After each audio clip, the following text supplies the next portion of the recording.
Hello, America. It's Erick Erickson. It is October 14th, the date I can easily remember. And I can easily remember I got married 25 years ago today because my wife was wise enough to insist on a wedding in the year 2000. I wanted spring. We got engaged in the spring, figured a year of engagement. She's like, no, 6 months. Let's get married.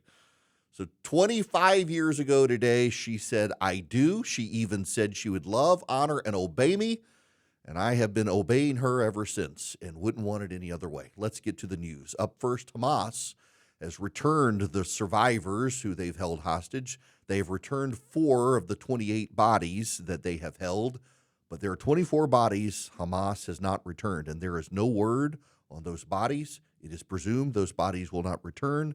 Hamas now says it will not give up power in Gaza and is refusing to go along with the rest of President Trump's plan. Pray for the families of those who it appears will never see the bodies of their loved ones returned from Hamas. We should keep that in mind as we celebrate the momentousness of the occasion. The president at the White House today, answering questions from the press, was asked what will happen if Hamas does not disarm. The president said very bluntly that if they do not disarm, we have the means to make them disarm.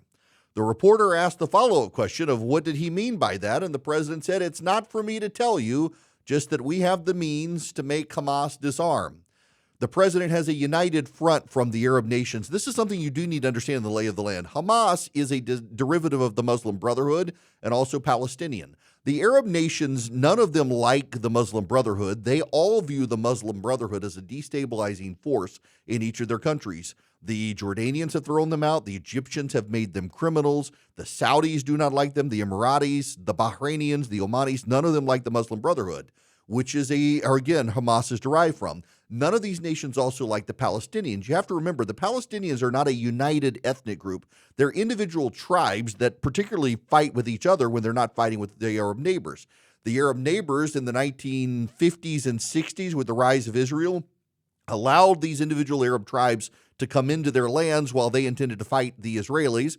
The Israelis won, and these other countries treated them then as refugees. They wanted nothing to do with them, refused to allow these Arab tribes to integrate into their communities because the Egyptians were largely homogenous, the Jordanians were largely homogenous, the Saudis largely homogenous, the Emiratis largely homogenous, the Bahrainians largely homogenous, the Palestinians, desperate Arab tribes who warred with each other. So now we label them Palestinian, but they're not actually one defined group of people. They're a multi-tribal group that had been spread throughout the Levant.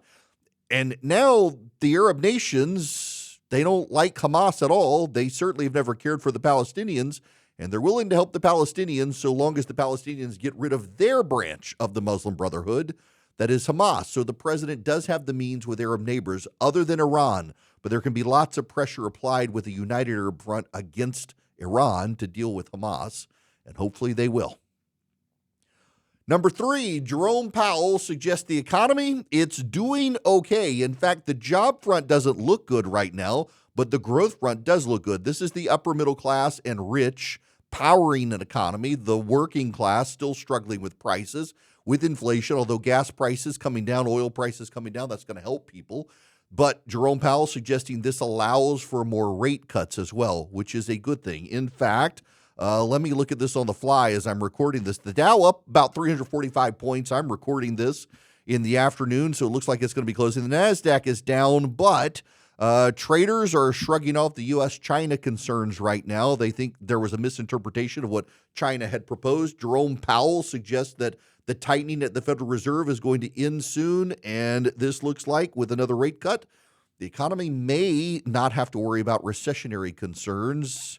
The big concern, though, the labor market, there just aren't enough people to fill jobs. There aren't enough people wanting to get into the labor market. And employers right now, they're not hiring anyway. So there's really capacity for employers to be able to hire, but they're still worried about tariff costs and other costs in the economy. So they're not raising wages and they're not hiring new people. But that's offset right now by a lack of people willing to work. There are still people sitting on the sidelines who could be in the workforce. But there's no reason to go right now as companies are still worried about higher costs. Lastly, General Motors is taking a $1.6 billion charge and is pivoting away from electric vehicles. they're reducing electric vehicle manufacturing. The company says it's $1.2 billion of the charge of the $1.6 billion is related to adjustments in its EV capacity. The remaining $400 million is for fees tied to cancellations of contracts and other charges related to commercial statements. Now, this is very notable. General Motors had pivoted to become one of the largest EV manufacturers in the country under pressure from the Biden administration due to changes of the Green New Deal, part of the Inflation Reduction Act. With President Trump and Republicans getting rid of subsidies, they created a market. They've now gotten rid of the market. The market is collapsing. People are not interested in getting electric vehicles without the government subsidies. And General Motors, yet again, bet wrong. Now, I'm a General Motors fan. I've got a Yukon Denali. It's my third. I had a Tahoe before that. I love my 4Runner, but I've got a big family and we're not light packers, so I needed a big vehicle, and I went with GM.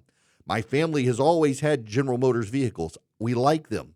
But General Motors, ever since the government took part of their control in the bailout in 2008, continues to bet whichever way the government winds blow.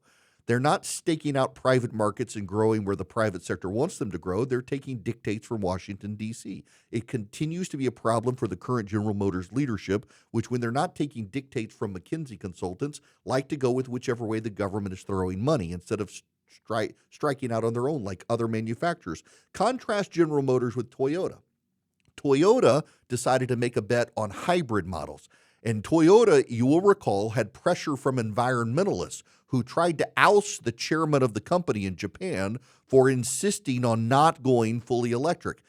Activists, environmentalists wanted fully electric vehicles. That's the direction General Motors went. Toyota said no, it's going with hybrids. It makes more sense to do hybrids.